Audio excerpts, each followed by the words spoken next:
ये बात लगभग 1570 साल पुरानी है, जब रोमन एम्पायर पर बार बार बारबेरियन ट्राइब्स हमला करते थे। बारबेरियंस रोमन एम्पायर के कई शहरों को लूट कर तबाह कर दिया करते थे, जिसकी वजह से वहां के लोग अपनी जान बचाने के लिए भागने की कोशिश तो करते थे, लेकिन उनके रास्ते में एक तरफ एड्रियाटिक सागर और दूसरी तरफ ट्रेनियन सागर आते थे, जो उनके लिए बड़ी रुकावट बनते थे।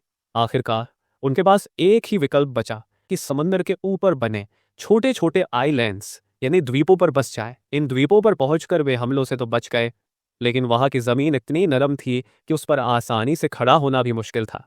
इसके बावजूद इन लोगों ने हार नहीं मानी। तमाम चुनौतियों का सामना करते हुए उन्होंने इन जगहों को रहने लायक बना दिया। उन्होंने वहां न केवल बसने का काम किया, बल्कि अपनी मेहनत और समझदारी से ऐसी इंजीनियरिंग कर दिखाई जिसकी उस समय कल्पना भी नहीं की जा सकती थी। उन्होंने मिट्टी के इस नरम इलाके पर घर, नहरें और पुल तक बना डाले। सोचने वाली बात है कि लगभग 1000 साल पहले, जब आधुनिक तकनीक भी नहीं थी, तब ऐसा बड़ा शहर कैसे खड़ा किया गया होगा। आइए जाने उन लोगों की कहानी जिन्होंने रोमन शहरों को छोड़कर इन द्वीपों पर अपनी नई जिंदगी शुरू की, जिसे आज हम वेनिस के नाम से जानते हैं। यहाँ मौजूद लोगों के पास रहने का कोई ठिकाना नहीं था। जमीन इतनी नरम थी कि कोई भी चीज रखने पर वह अंदर धंस जाती थी। उस वक्त कई लोगों ने वापस किनारे पर लौटने का सुझाव दिया, लेकिन वापसी का मतलब था मौत। बारबेरियन और हंस जैसे यूरोप के कुछ कबीले जो रोमन एम्पायर की कमजोरी का फायदा उठाकर हमला कर चुके थे, जिसका कारण वहां खतरनाक माहौल बना हुआ था। ऐसे में नरम आइलैंड्स पर रहना इनकी मजबूरी बन गई। समुद्र किनारे से लगभग 5 किलोमीटर दूर 150 से ज्यादा छोटे छोटे दलदली आइलैंड्स थे, लेकिन उनकी भी हालत एक जैसी थी। इन्हीं मुश्किल हालात के बीच एक दिन इनमें से एक आदमी जमीन में धंसने लगा। बचने के लिए उसने अपनी नाव का चप्पू जमीन में गाड़ दिया। चप्पू कई फुट नीचे जाकर ठोस जमीन में टिक गया। यहीं से इस परेशानी के समाधान की शुरुआत हुई। कुछ किलोमीटर दूर, जहां आज का क्रोएशिया है, वहां के जंगलों से बड़े बड़े पेड़ों को काट कर लाया गया। इन पेड़ों को दलदली जमीन पर ठोक ठोक कर गाड़ा गया। करीब 5 मीटर नीचे पहुंचने के बाद ये पेड़ सख्त मिट्टी में मजबूती से टिक गए। इन पेड़ों को एक दूसरे के काफी करीब गाड़ा गया ताकि एक स्थिर और मजबूत प्लेटफॉर्म तैयार किया जा सके। जब ये पेड़ की खाल यानी तने जमीन में मजबूती से बैठ गए, तो इनके ऊपर के हिस्से को काट कर बराबर किया गया। फिर इनके ऊपर लकड़ी के तख्ते बिछाए गए ताकि वजन समान रूप से बंट सके। इस तरीके से लोगों ने इन दलदली आइलैंड्स पर एक मजबूत जमीन बना दी।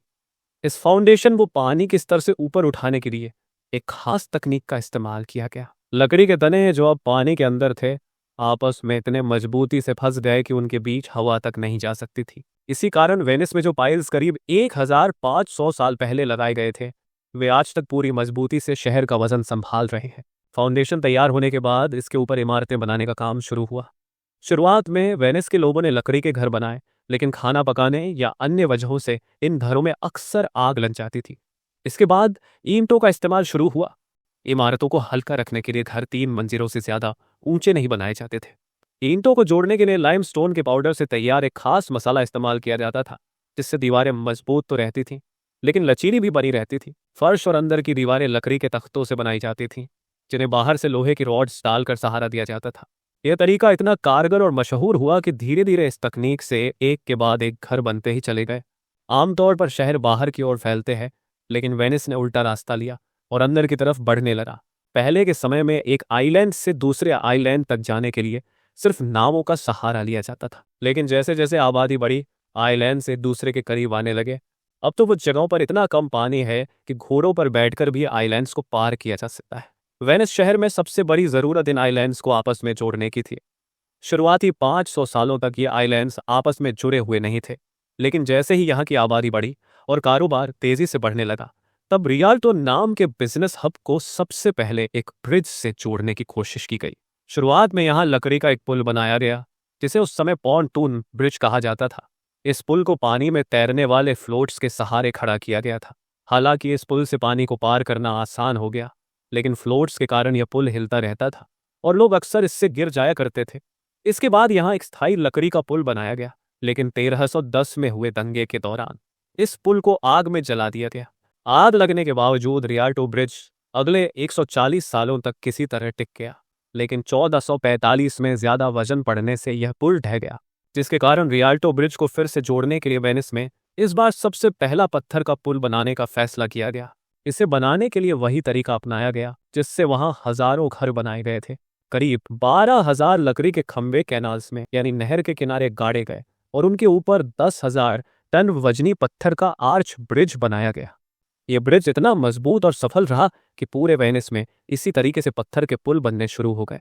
आज भी यह ब्रिज उतनी ही मजबूती से खड़ा है और हर दिन हजारों लोगों का वजन सहन कर रहा है। वेनिस की नहरें ही यहाँ की मुख्य सड़कों की तरह काम करती है। लोग इन नहरों के सहारे एक जगह से दूसरी जगह आसानी से पहुंच जाते हैं। इन नहरों का सबसे बड़ा फायदा यह हुआ कि सामान को भी शहर के किसी भी कोने में ले जाना काफी आसान हो गया। अगर आप मैप पर देखें तो वेनिस एड्रियाटिक सी के आखिरी सिरे पर मौजूद है। यह समुद्र सीधे मेडिटेरेनियन सी से जुड़ता है, जो अफ्रीका, यूरोप और मिडल ईस्ट को आपस में जोड़ता है। आज भी सामान ढोने का सबसे आसान और सस्ता तरीका समुद्री रास्ता ही माना जाता है।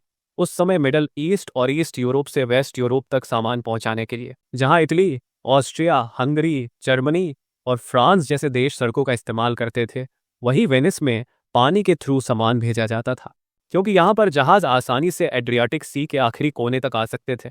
हालांकि ईस्ट यूरोप और वेस्ट यूरोप जमीन के रास्ते से जुड़े हुए थे, पर उस समय ट्रांसपोर्ट का सबसे बड़ा साधन जहाज ही थे। ब्लैक सी से होते हुए मेडिटेरेनियन और एड्रियाटिक सी तक सारा सामान जहाज़ों के जरिए ही भेजा जाता था।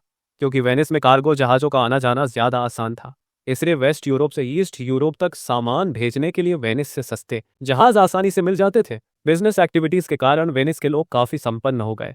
ये देखकर आसपास के देशों के लोग भी वेनिस में बसने लगे, जिससे यहाँ की आबादी तेजी से बढ़ गई, जिसका कारण अब वेनिस में पीने के पानी की मांग बहुत ज़्यादा हो गई है। हालांकि वेनिस चारों ओर से पानी से घिरा है, लेकिन यह समुद्र का खारा पानी है जिसे पिया नहीं जा सकता। यहाँ प्राकृतिक झरनों या नदियों के नहीं होने के कारण यहाँ ताज़ा पानी जमा नहीं हो पाता। वेनिस में पहले पीने का पानी ड्रमों में भरकर नावों के माध्यम से लाया जाता था, लेकिन जब यहाँ की जनसंख्या 1,70,000 हो गई, जिससे पानी की कमी होने लगी, इस स्थिति में वेनिस के इंजीनियरों को एक बार फिर से अपने दिमाग का इस्तेमाल करना पड़ा। कुछ ऐसा करना था जिससे वेनिस की बढ़ती आबादी को पीने का पानी मिल सके। वेनिस में अभी भी कुछ द्वीप ऐसे थे जहां लोग नहीं रहते थे। उन द्वीपों पर बारिश के पानी को जमा करने के लिए गहरे गड्ढे खोदे गए और उनकी दीवारों को मिट्टी से वाटरप्रूफ बनाया गया। यदि आपको लग रहा है कि इन गहरे गड्ढों में सीधे बारिश का पानी इकट्ठा किया जाता था, तो ऐसा नहीं है, क्योंकि वेनिस के लोगों ने इन गहरे गड्ढों के चारों तरफ रेत और पत्थर डालकर उस पर टाइल्स लगाकर सतह को समतल कर दिया था और फिर सतह पर कुछ छेद छोड़े गए जिनसे बारिश का पानी अंदर जा सके।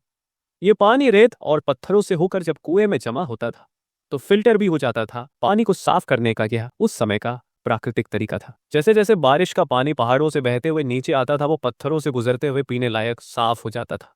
लेकिन सवाल यह था कि इतनी छोटी जगह में आखिर कितना ही बारिश का पानी इकट्ठा हो पाता होगा। इसी समस्या के समाधान के लिए वहां के लोगों ने आसपास के घरों की छतों पर पाइप लगा दिए, जो बारिश का पानी सीधे इस फिल्टर में पहुंचाने लगे। इस तरह काफी सारा पानी इकट्ठा होने लगा। धीरे धीरे वेनिस में 600 से ज्यादा छोटे बड़े फिल्टर कुएं बनाए गए। 10 से 12 घर मिलकर एक ही फिल्टर कुएं का इस्तेमाल करने लगे। वेनिस के लोगों ने अपने शहर को बचाने के लिए फिर से एक बेहतरीन उपाय तैयार कर लिया। लेकिन अब भी वेनिस में एक बड़ी समस्या बनी हुई थी, सीवेज। क्योंकि शहरों में आमतौर पर अंडरग्राउंड सीवेज लाइनों का इस्तेमाल होता है, जो वेस्ट को शहर से बाहर ले जाती है। लेकिन वेनिस में तो ग्राउंड ही नहीं है, तो सीवेज लाइनें बिछाने का सवाल ही नहीं उठता, जिसकी वजह से पहले वेनिस के लोग अपना कचरा सीधे नहरों में डाल देते थे। इस वजह से ये रास्ते अक्सर गंदगी और बदबू से भर जाते थे। 16वीं सदी में वेनिस के लोगों ने एक नई व्यवस्था शुरू की। उन्होंने घरों से वेस्ट को नहरों तक पहुंचाने के लिए छोटी नालियां बनाई। ये नालियां नहरों से ऊंची बनाई गई। इसकी वजह से लिक्विड वेस्ट तो तुरंत नहरों में चला जाता था, लेकिन ठोस कचरा नालियों में रह जाता था। फिर जब हाई टाइड आती थी, यानी जब समुद्र का पानी ऊंचा हो जाता था, तब दिन में 2 बार ये नालियां खुद ही साफ हो जाती थी। हाई टाइड के दौरान नहरों में ताज़ा समुद्री पानी आ जाता था, जो गंदे पानी की जगह ले लेता था। इससे न केवल नालियां साफ रहती थी, बल्कि वेनिस की नहरें भी साफ रहती थी। इस अनोखे सिस्टम ने वेनिस को एक साफ और अद्भुत शहर बनाए रखा, जहां पानी और सफाई का संतुलन हमेशा बना रहता था। आज भी वेनिस में वही सीवेज सिस्टम काम कर रहा है, जो लगभग 1000 साल पहले बनाया गया था। हैरानी की बात यह है कि उस दौर की बेहतरीन इंजीनियरिंग आज तक काम कर रही है। वेनिस के बिल्डिंग फाउंडेशंस, नहरें, पुल और सीवेज सिस्टम इसकी मिसाल है। हालांकि ये शहर धीरे धीरे जमीन में धंसता जा रहा है। यह एक नेचुरल प्रोसेस है, जिसकी वजह से हर साल वेनिस लगभग 1 से 2 मिलीमीटर नीचे चला जाता है। बाकी देखते हैं भविष्य में वेनिस का क्या होता है। उम्मीद है कि आपको हमारी यह वीडियो पसंद आई होगी। इसे लाइक और शेयर करना ना भूलें। आपके प्यार भरे कमेंट्स के लिए दिल से शुक्रिया। मिलते हैं अगली शानदार वीडियो में, तब तक के लिए जय हिंद दोस्तों।